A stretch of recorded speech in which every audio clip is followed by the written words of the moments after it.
আসসালামু আলাইকুম। ক্লাস 8-এর সুপ্রিয় শিক্ষার্থীবৃন্দ, আশা করছি তোমরা প্রত্যেকে ভীষণ ভালো আছো। লার্নিং উইথ এ প্রিয়ার আজকের আয়োজনে তোমাদের সবাইকে স্বাগত জানাচ্ছি। আমরা আজকে আলোচনা করছি তোমাদের ইউনিট 7-এর লেসন 3-এর পার্ট ই থেকে, এবং আমাদের পেজ নাম্বার হচ্ছে 87। এর আগের ভিডিওতে আমি এই লেসনের পার্ট ডি পর্যন্ত বিস্তারিত আলোচনা করেছি। সেই আলোচনাগুলো যদি তোমাদের কারো দেখার প্রয়োজন বলে মনে হয় তাহলে আমার প্লেলিস্টে গিয়ে দেখে নিতে পারো, এবং তোমাদের সুবিধার্থে প্লেলিস্টের লিঙ্কটা আমি কমেন্ট বক্সে দিয়ে রেখেছি। তো চলো আজকের আলোচনা শুরু করি। এখানকার ইনস্ট্রাকশানে বলছে, সাপোজ মানে মনে করো বা ধরো, ইউ আর উইথ সোহান, তুমি হচ্ছে কার সাথে? তুমি সোহানের সাথে। Ask the Bede women some more questions, অর্থাৎ বেদে মহিলাটাকে আরও কিছু প্রশ্ন করো। ফর এক্সাম্পল, উদাহরণস্বরূপ, you can ask questions to know about her family members, অর্থাৎ তুমি তাকে তার পরিবারের সদস্য সম্পর্কে জানতে প্রশ্ন করতে পারো। দেয়ার নেমস, তাদের নাম, এজ, বয়স, ওয়ার্ক, কাজ, দেয়ার ফার্স্ট লিভিং প্লেসেস, তার আগে কোথায় থাকতো, ফিউচার প্ল্যানস, তাদের ভবিষ্যৎ পরিকল্পনা, ফুড হ্যাবিট, খাদ্যাভ্যাস, এটসেট্রা। অর্থাৎ মনে করো যে তুমি হচ্ছে সোহানের সাথে আছো, সুতরাং তুমি কি করবে, এখন ওই যে বেদে মহিলার সাথে সোহানের একটা কথা হয়েছিল, হ্যাঁ, সেক্ষেত্রে তুমিও আরও কিছু বাড়তি কোয়েশ্চেন করতে পারো। যেমন হচ্ছে সে মহিলার পরিবারের সদস্য সম্পর্কে, তাদের নাম, বয়স, কাজ, তার আগে কোথায় থাকতো, হ্যাঁ, বা তাদের জীবিকা কী ছিল, তাদের ভবিষ্যৎ পরিকল্পনা, তারপর হচ্ছে তাদের খাদ্যাভ্যাস ইত্যাদি সম্পর্কে তুমিও কিন্তু সোহানের মতো কথা বলতে পারো। তো এখন ব্যাপারটা একটু খেয়াল করো, আমরা কিন্তু পার্ট ডিতে নামটা পড়েছিলাম হচ্ছে জিহান, আর এখানে লিখেছে হচ্ছে সোহান। হ্যাঁ, তো এখন এই যে একটা কাল্পনিক ডায়লগ তুমি কিভাবে লিখতে পারো সেটা একটু আমি দেখাচ্ছি, তোমরা দেখে নাও। আমাদের কাল্পনিক ডায়লগটা কিন্তু এরকম হতে পারে যে এখানে প্রথম তুমি জিজ্ঞেস করছো, সুতরাং এখানে লিখবো হচ্ছে মাই সেলফ। আমি একটু সরি বলে নিচ্ছি তোমাদেরকে, কারণ আমার এখানে টাইপিং মিস্টেক হয়েছে, আমি ওই যে নামটা ছিল সেই নামটা বসিয়ে ফেলেছি। হ্যাঁ, তো তোমরা হচ্ছে মাই সেলফ লিখবে এরকম করে, যেহেতু বলেছিল এটা তোমাদের নিজেদের টাস্ক। হ্যাঁ, তাহলে দেখো মাই সেলফ কি বলছে, দেখো, may I know your name, অর্থাৎ আমি কি আপনার নাম জানতে পারি। আমরা যখন অপরিচিত কারোর সাথে কথা বলবো আমরা চেষ্টা করব ভদ্রতা বজায় রেখে কথা বলার জন্য, কেমন? তো আমি may I know your name অথবা হোয়াট ইজ ইউর নেম এভাবেও বলতে পারি, দুভাবেই লিখেছি, কিন্তু মে আই নো ইউর নেমটা বললে একটু বেশি পোলাইট শোনায় আর কি, যে আমরা একটু ভদ্রতা বজায় রেখে বলার চেষ্টা করব। তখন ইউমেনটা বলছে যে মাই নেম ইজ রহিমা, অর্থাৎ আমার নাম হচ্ছে রহিমা।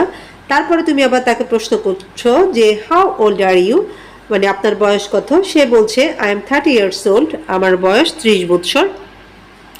তারপরে তুমি আবার প্রশ্ন করলা যে how many members are there in your family, অর্থাৎ আপনার পরিবারে কতজন সদস্য আছে। সে বলছে there are 4 members in my family, অর্থাৎ আমার পরিবারে 4 জন সদস্য রয়েছে। তারপর তুমি আবার জিজ্ঞেস করলা যে where did you live before, অর্থাৎ আগে আপনারা কোথায় থাকতেন। সে উত্তর দিচ্ছে we lived near the Padma river, অর্থাৎ আমরা পদ্মা নদীর কাছে ছিলাম বা পদ্মা নদীর তীরে ছিলাম। We move from one place to another through out the year. Through out the year মানে হচ্ছে সারা বছর ধরে, অর্থাৎ সারা বছর ধরে আমরা এক জায়গা থেকে অন্য জায়গায় ঘুরে বেড়াই। এরপর তুমি আবার তাকে কি কোয়েশ্চেন করছো, দেখো, যে হোয়াট ডু ইউ ইউজুয়ালি ইট, আপনারা সাধারণত কি খান। হ্যাঁ, তাহলে সে আনসার দিচ্ছে we usually eat rice, fish and vegetables, অর্থাৎ আমরা সাধারণত কি খাই, ভাত, মাছ এবং শাকসবজি খাই। সামটাইমস, অর্থাৎ মাঝে মাঝে, উই ইট মিট, আমরা মাংস খাই। When we can afford it, যখন আমরা এটা মানে কিনতে সক্ষম হই আর কি। তারপর তুমি আরেকটা কোয়েশ্চেন করলা, সেটা হচ্ছে যে what are your future plans, অর্থাৎ আপনার ভবিষ্যৎ পরিকল্পনা কি। এবং সেই ক্ষেত্রে সে আনসার দিচ্ছে I want my son to go to school, যে আমি চাই যে আমার ছেলে স্কুলে যাক। I also hope to earn more money, আমি আরও ইনকাম করতে চাই বা আয় করার জন্য আশাবাদী। And live a better life, এবং একটা ভালো জীবনযাপন করতে চাই, অর্থাৎ আমি আরও বেশি উপার্জন করতে চাই এবং একটা ভালো জীবন আমি যাপন করতে চাই। এটা হচ্ছে তার ভবিষ্যৎ পরিকল্পনা, এই দুইটা। হ্যাঁ, তো আমরা দেখো এখানে সব কিছুই একটু চেষ্টা করেছি আর কি নিয়ে আসার জন্য, যেমন হচ্ছে তার নাম, বয়স, তাদের কাজ, বা আগে কোথায় থাকতো, ভবিষ্যৎ পরিকল্পনা কি, তাদের ফুড হ্যাবিট, আমাদের মানে যে যে ইনস্ট্রাকশনগুলো দিয়েছে প্রত্যেকটা এখানে আনার চেষ্টা করেছি। এবার আমি চলে যাচ্ছি পার্ট এফ এ, এবং সেখানকার ইনস্ট্রাকশনে বলছে have you ever seen any gypsies Bede are snake চার্মার্স, অর্থাৎ তুমি কি কখনো কোনো যাযাবর অথবা কোনো বেদে বা সাপুড়িকে দেখেছো? অর এনি পার্সন, অথবা অন্য কোনো ব্যক্তি সেলিং থিংস, জিনিসপত্র বিক্রি করে ফ্রম ডোর টু ডোর, বাড়ি বাড়ি গিয়ে ইন ইউর এরিয়া, তোমার এলাকায়। অর্থাৎ তুমি কি তোমার এলাকায় কখনো কোনো যাযাবর বা বেদে বা সাপুড়ে বা বাড়ি বাড়ি গিয়ে জিনিসপত্র বিক্রি করে এমন কাউকে দেখেছো? রাইট ইউর এক্সপিরিয়েন্স, এক্সপিরিয়েন্স মানে হচ্ছে অভিজ্ঞতা, অর্থাৎ তোমার অভিজ্ঞতা লিখো। About any one of them, এদের যে কারো সম্পর্কে।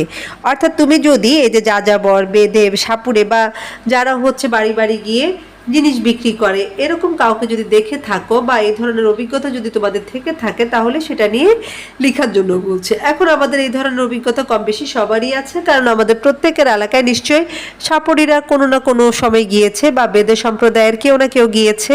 হ্যাঁ, অনেক ফেরিওয়ালা যায়, তাই না? তারপর হচ্ছে হরেক মালের জিনিসপত্র যায়, অর্থাৎ কেউ না কেউ এরকম আমাদের বাসায় বা আমাদের বাড়িতে আসে। তো আমি তোমাদের জন্য আনসারটা এইভাবে লিখেছি, তোমরা দেখে নিতে পারো। তোমরা তোমাদের এই অভিজ্ঞতাটা এইভাবে লিখতে পারো যে yes I have seen a বেদে উইমেন ইন মাই এরিয়া, যে হ্যাঁ আমি আমার এলাকায় একটা বেদে মহিলাকে দেখেছি। She came from door to door, সে বাড়ি বাড়ি যায় সেলিং ট্রেডিশনাল মেডিসিনস, এবং কি করে বাড়ি বাড়ি গিয়ে সে হচ্ছে আমাদের যে প্রচলিত ওষুধ রয়েছে বা ঐতিহ্যবাহী ওষুধ রয়েছে সেগুলো বিক্রি করে। And offering treatment with herbs, এবং হচ্ছে হার্ব দিয়ে সে হচ্ছে ট্রিটমেন্ট করবে বা চিকিৎসা করার একটা অফার করে। তার মানে হচ্ছে সে বাড়ি বাড়ি যায় এবং বাড়ি বাড়ি গিয়ে আমাদের যে প্রচলিত ওষুধ বা ব্যবসা রয়েছে সেগুলোর মাধ্যমে চিকিৎসা করানোর জন্য বলে। সে অলসো সোল্ড ব্যাঙ্গলস, সে আরও কী করে, চুড়ি বিক্রি করে। And some house hold items, এবং কিছু গৃহস্থলীর জিনিসপত্র বিক্রি করে। অনেক সময় দেখবা যে বেদে মহিলারা মাথায় করে হচ্ছে ওই যে থালাবাটি এসব নিয়ে আসে বিক্রি করার জন্য, সেই কথাটা আমি এখানে লিখলাম। শি ওয়াজ ভেরি পোলাইট, সে খুবই ভদ্র ছিল। অ্যান্ড টক টু পিপল, এবং মানুষজনের সাথে কথা বলছে বা লোকজনের সাথে কথা বলছে উইথ এ স্মাইলিং ফেস, হাসি মুখে। অর্থাৎ সে খুবই ভদ্র ছিল বা তিনি খুব ভদ্র ছিলেন এবং লোকজনের সাথে হাসি মুখে কথা বলছেন। Some people bought medicines from her, অর্থাৎ কিছু লোক তার থেকে ওষুধ কিনলো। But some did not believe in them, কিন্তু কেউ কেউ বা কিছু লোক তাদেরকে বিশ্বাস করে না। আই টক টু হার, আমি তার সাথে কথা বলেছিলাম। ফর আ ফিউ মিনিটস, কয়েক মুহূর্তের জন্য বা কয়েক মিনিটের জন্য। অ্যান্ড লার্ন দ্যাট, এবং শিখলাম যে দ্য লাইফ অফ দ্য বেদে কমিউনিটি ইজ ভেরি ডিফিকাল্ট, অর্থাৎ এই যে বেদে সম্প্রদায়ের জীবনটা খুবই কঠিন। এখানে অফ এবং দ্য একসাথে হয়ে গেছে, একটা স্পেস হবার কথা। They move from one place to another, তারা এক জায়গা থেকে অন্য জায়গায় ঘুরে বেড়ায়। And do not have a permanent home, এবং তাদের কিনে স্থায়ী কোনো বাড়ি নেই। পারমানেন্ট মানে হচ্ছে স্থায়ী। They work hard to earn a living, অর্থাৎ তারা হচ্ছে জীবিকার জন্য খুব কঠোর পরিশ্রম করে। But they do not earn much, কিন্তু তারা খুব বেশি উপার্জন করতে পারে না।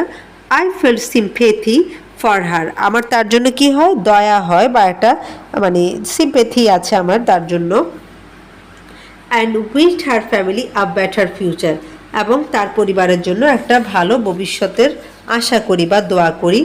ইট was an interesting experience for me, এটা আমার জন্য খুবই মানে অসাধারণ বা মজার একটা অভিজ্ঞতা। হ্যাঁ, আমি এখানে ইন্টারেস্টিং এক্সপিরিয়েন্স লিখেছি, তোমরা এক্সক্লুসিভও লিখতে পারো, এক্সক্লুসিভ এক্সপিরিয়েন্স বললেও চলে।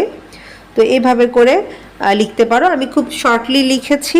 হ্যাঁ, এবং একটা বেদে মহিলা কি কি করতে পারে সেই ব্যাপারগুলো দেখালাম। তোমরা চাইলে তারা যে সাপের খেলা দেখায়, হ্যাঁ, সেটাও লিখতে পারো। তবে সাপের খেলাটা বেশিরভাগ ক্ষেত্রে পুরুষরাই করে থাকেন আর কি, পুরুষ যে বেদে সম্প্রদায়ের লোকেরা আছে তারা করে থাকে। তো এইভাবে করে তোমরা তোমাদের আনসারটা কিন্তু লিখে নিতে পারো। তো আমি যেভাবে জিনিসটা লিখলাম এটা কিন্তু কম বেশি সবার সাথে হওয়ার কথা, বা আমরা যারা বেদে সম্প্রদায়ের মহিলাদেরকে দেখেছি বা পুরুষদেরকে দেখেছি তারা কিন্তু মোটামুটি একই ধরনের অভিজ্ঞতার মধ্য দিয়ে গিয়েছি। আমরা দেখি যে তারা সাপের খেলা দেখায়, তারা হচ্ছে গিয়ে এই যে বিভিন্ন ধরনের জিনিসপত্র বিক্রি করে। হ্যাঁ, তারপর হচ্ছে এই যে তারা হার্বাল প্রোডাক্ট বিক্রি করে বা এই যে শরীর থেকে রক্ত বের করে এক ধরনের চিকিৎসা দেওয়ার তারা চেষ্টা করে। তো এই অভিজ্ঞতা আমারও আছে, আমার দাদুকে আমি দেখেছি এই কাজটা করাতে, মানে বেদে একজন মহিলা দিয়ে আমার দাদুও এই কাজ করিয়েছিলেন। শরীর থেকে যে রক্ত বের করে যে একটা চিকিৎসা তারা দেয়, হ্যাঁ এটা আমি দেখেছিলাম। তো এবং এই বেদে সম্প্রদায় নিয়ে আমার প্রচণ্ড একটা খারাপ অভিজ্ঞতা আছে ছোটবেলার, যে আমি সাপ খুব ভয় পাই, খুবই আমার লাইফের সবচেয়ে মানে ভয়ের ব্যাপার হচ্ছে সাপ। এবং যেহেতু আমি এই যে পড়ার ব্যাপারে বারবার এই যে সাপের কথা বা সাপের খেলার কথা বলছি এবং আমার বাইরে খুব বৃষ্টি হচ্ছে, আমি আসলে খুব ভয়ের মধ্যে আছি। হ্যাঁ, খুব ভয়ে ভয়ে হচ্ছে তোমাদের জন্য ভিডিওটা মেক করছি, যদিও হয়তো শুনতে তোমাদের হাসি পাবে যে এত বড় একজন মানুষ সেটা ভয় পাচ্ছে। আমি সত্যিই খুব ভয় পাই এবং আমার পুরো শরীরটা খুব মানে ইয়ে করছে আর কি, যে সাপের কথা শুনলে যেমন লাগে না ওরকমই লাগছে। তো এবং আমার এই সাপের ভয়টা খুব ছোটবেলা থেকে। আমি এক রিলেটিভের বাড়িতে বেড়াতে গিয়েছিলাম, খুব ছোট, সম্ভবত আমার বয়স 5 বছর কি 6 বছর এরকম হবে। তো সেই সময় যেটা হলো, মানে আমি আমার মায়ের খালার বাড়িতে বেড়াতে গেলাম। তো সেখানে হচ্ছে বেদে সম্প্রদায়ের একজন মহিলা আসলেন এবং এই মহিলা হচ্ছে সাপের খেলা যখন দেখাতে যাবে মানে আমাকে চুজ করলো। মানে হয় না তারা হুট করে একটা বাচ্চার সামনে হচ্ছে সাপ ফেলে দেয়, হ্যাঁ, তো আমাকে নিয়ে সে ওইটাই করলো। মানে আমি আমার আম্মুর সাথে দাঁড়ানো ছিলাম, আমার হাতটা ধরে টান দিয়ে মাঝখানে নিয়ে গেল এবং আমার সামনে হচ্ছে সাপটা ছেড়ে দিল এবং প্রচণ্ড ভয় পেলাম, মানে প্রচণ্ড আমার মানে খুব বেশি মনে নেই যেহেতু অনেক আগের ঘটনা, কিন্তু ওইটুকু সিন আমার মনে আছে যে আমি প্রচণ্ড ভয় পেয়েছিলাম। হ্যাঁ, তারপর হচ্ছে মানে বাড়ির যারা মুরব্বী ছিলেন তারা সবাই আসলেন, মানে একটা গন্ডগোলের মতো হয়ে গেল আর কি। তো সেই জন্যই বলছি যে বেদে সম্প্রদায় নিয়ে আমার যে এক্সপিরিয়েন্স সেটা আসলে খুব খারাপ। মানে ওরা আমাকে খুব স্কেয়ার্ড করে দিয়েছিল বা আমি তাদের কারণে খুব ভয় পেয়েছিলাম। তো এই জিনিসটা আসলে প্রায় ক্ষেত্রে দেখা যায় এখন পর্যন্ত, যে তারা হচ্ছে এই ধরনের কাজগুলো করে থাকে, যেটা আসলে খারাপ। তো তোমরা কেউ কি এই ধরনের অভিজ্ঞতায় পড়েছো কি না বা এটা দেখেছো কি না সেটা একটু কমেন্টে জানাবা, ঠিক আছে? আমি আমার ব্যক্তিগত অভিজ্ঞতাটা তোমাদের সাথে শেয়ার করলাম এবং তোমাদেরটাও আমি জানতে চাচ্ছি আর কি। তো তোমাদের যদি এই ধরনের অভিজ্ঞতা থেকে থাকে সেটা কমেন্ট বক্সে জানাতে পারো। আর আজকের এই আলোচনা আমি এখানেই শেষ করব। যাওয়ার আগে তোমাদের কাছে আমি জানতে চাচ্ছি আমার এই টপিকগুলো তোমাদের কাছে কেমন লাগে। যদি ভালো লেগে থাকে সেটা অবশ্যই ফ্রেন্ডদের সাথে শেয়ার করবা এবং যারা চ্যানেলটায় নতুন তারা চ্যানেলটাকে সাবস্ক্রাইব করবা। এটা তোমাদের প্রতি আমার বিশ্বাস এবং সেই বিশ্বাস রেখে আজকের মতো বিদায় নিচ্ছি এখানে এবং প্রমিস করছি ইনশাআল্লাহ খুব শীঘ্রই তোমাদের সাথে আবার লেসন 4 থেকে আলোচনা করব। সে পর্যন্ত সবাই ভালো থাকো, সুস্থ থাকো আর লার্নিং উইথ এ প্রিয়ার প্রতি তোমাদের যে ভালোবাসা এবং সাপোর্ট সেটাও অব্যাহত রাখো। আল্লাহ হাফেজ।